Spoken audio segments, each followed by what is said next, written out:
Hey guys, learning target for the day. We're still talking about ancient China. This will be our last day that we kind of talk about ancient China. Essential question you'll be able to answer by the end of the day. What makes a good leader for a nation? All right. Today we're going to talk about Qin Shi Huangdi. We're going to read an article about him and use the information in the article to answer a question on the Padlet. Your homework Partition 321 Jamboard was due on Wednesday. You can still turn that in for full points if you didn't turn that in. And then the Chinese philosophies assignment from this week will be due on the 19th. And reminder, no school on Monday, Martin Luther King Jr. Day. And you guys have 15 more days till the end of the term, 15 more days till you no longer have to see my face.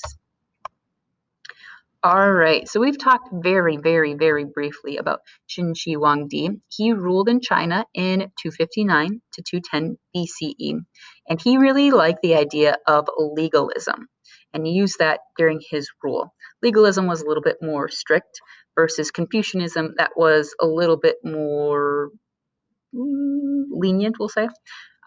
He was born into a royal family, and he actually received a really, really good Confucian education during his lifetime, there was this whole warring states period, and he's like, you know what? We've been following this Confucian philosophy for a long time, and like they're still fighting.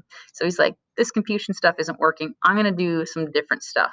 And he decided to use the legalism philosophy during his reign. And this really made people question what makes a leader great.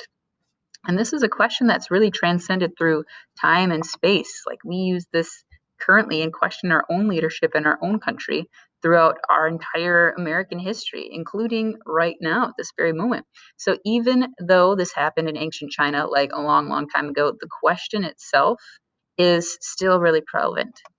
For you Disney fans out there, this is the true tale as old as time. All right, so here's what you're going to be doing today. Step one, you're going to read the National Geographic article about Qin Shi Huangdi, or if you'd rather, you can listen to the read aloud. That way you can crochet, do the dishes, laundry, or anything like that while you listen. And then in your notes, you're going to record the good things that Qin Shi Huangdi did during his rule and the not so great things or the brutal things that he did during his rule.